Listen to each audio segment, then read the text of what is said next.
DNA atau deoksiribonucleic acid adalah molekul yang menyimpan instruksi genetik untuk mengatur perkembangan, fungsi, pertumbuhan, dan reproduksi makhluk hidup. DNA berbentuk heliks ganda dengan basa nitrogen adenin, timin, sitosin, dan guanin yang menyusun urutannya. Kombinasi urutan ini bersifat unik bagi setiap individu, kecuali kembar identik namun diwariskan secara langsung dari kedua orang tua. Bagaimana DNA menentukan identitas dan kekerabatan?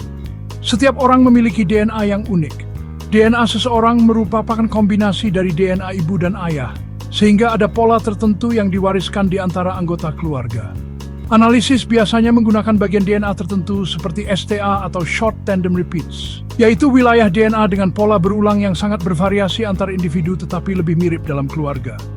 Ekstraksi DNA diambil dari sampel seperti darah, air liur, rambut atau kulit. PCR atau polymerase chain reaction menggandakan bagian kecil DNA untuk memudahkan analisis. Elektroforesis memisahkan fragmen DNA berdasarkan ukuran untuk melihat pola unik. DNA dari dua individu dibandingkan untuk menemukan kesamaan dalam pola STR atau wilayah lain. Tingkat kemiripan menentukan hubungan kekerabatan. Sejauh mana DNA bisa mengidentifikasi keturunan? DNA mampu mengidentifikasi hubungan kekerabatan hingga beberapa generasi, tergantung pada jenis DNA dan metode analisis yang digunakan. Hubungan langsung atau generasi dekat seperti orang tua dan anak. DNA anak merupakan kombinasi langsung dari setengah DNA ibu dan ayah. Hubungan ini dapat dipastikan dengan akurasi hampir 100%. Saudara kandung berbagi sekitar 50% DNA, memungkinkan identifikasi saudara kandung penuh atau tiri. Hubungan antar generasi, misal kakek nenek dan cucu, kakek atau nenek berbagi sekitar 25% DNA dengan cucu mereka. Hubungan ini dapat diidentifikasi dengan cukup akurat. Hubungan tidak langsung, misal sepupu dan keturunan jauh. Sepupu pertama berbagi sekitar 12,5% DNA.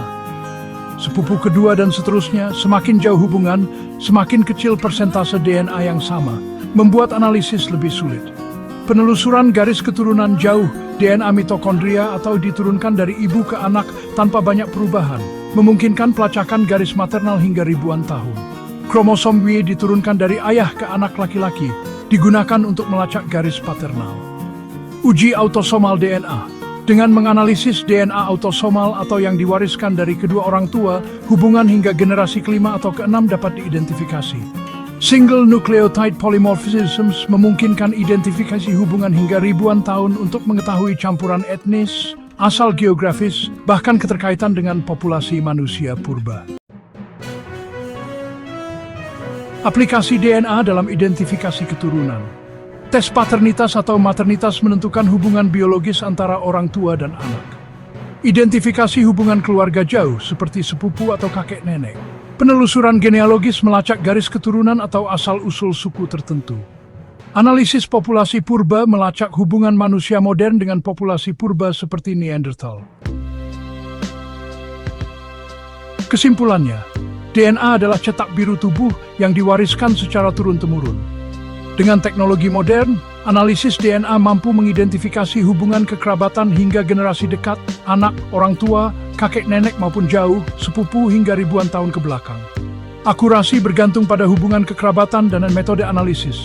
Dengan semakin kecil proporsi DNA yang diwariskan, analisis hubungan jauh memerlukan data referensi yang lebih besar dan teknologi yang canggih. Share video ini.